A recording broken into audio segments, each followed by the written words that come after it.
The 1897 pattern infantry officer's sword is a straight-blade, three-quarter basket-hilt sword that has been the regulation sword for officers of the line infantry of the British Army from 1897 to the present day.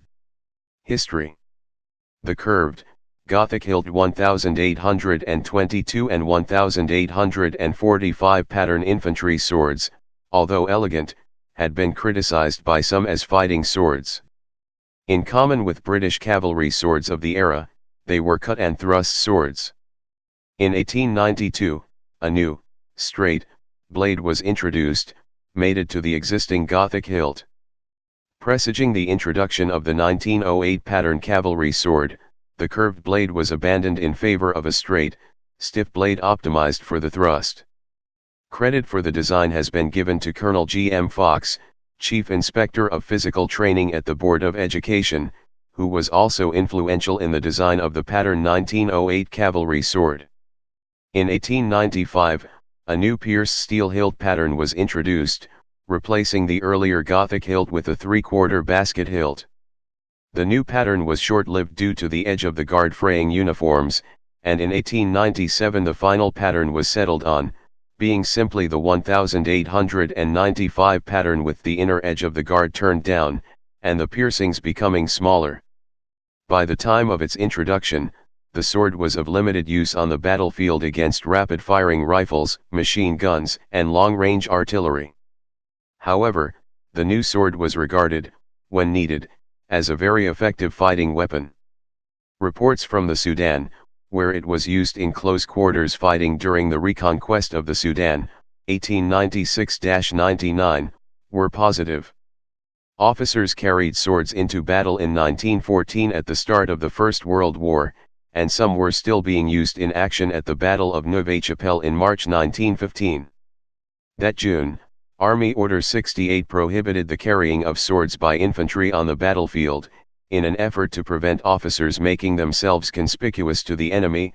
However, at least one sword was carried in the assault on the first day of the Battle of the Somme in June 1916. Bernard Montgomery advanced with his 1897 pattern sword drawn during a counter-offensive in October 1914, having never received any training on how to use it. The actual sword he carried is exhibited in the Imperial War Museum, London. The design of the 1897 pattern has remained unchanged to the present day, and is now manufactured by various companies, including Weyersberg, Kirschbaum and CIE of Germany and Pooley Sword of the UK. Until 2004, swords of this pattern would be used in courts martial by escorts of the accused, and if the accused was an officer, he'd lay his sword on the table for judgment. Design.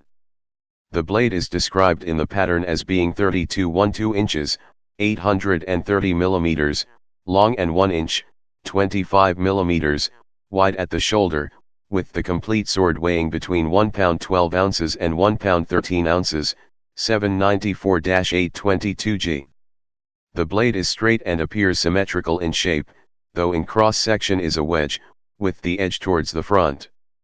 The thick blade has a deep central fuller on each side and is rounded on both its edge and back towards the hilt, giving a dumbbell or girder cross-section. Through a gradual transition, the blade becomes a wedge section with the main cutting edge towards the front. The last 17 inches, 430 mm, of the front edge was sharpened when on active service, and a few inches of the false edge, at the back near the tip, to aid penetration. The blade ends in a sharp stiff spear point. The blade is usually decoratively etched on both sides. The guard is a three-quarter basket of sheet steel.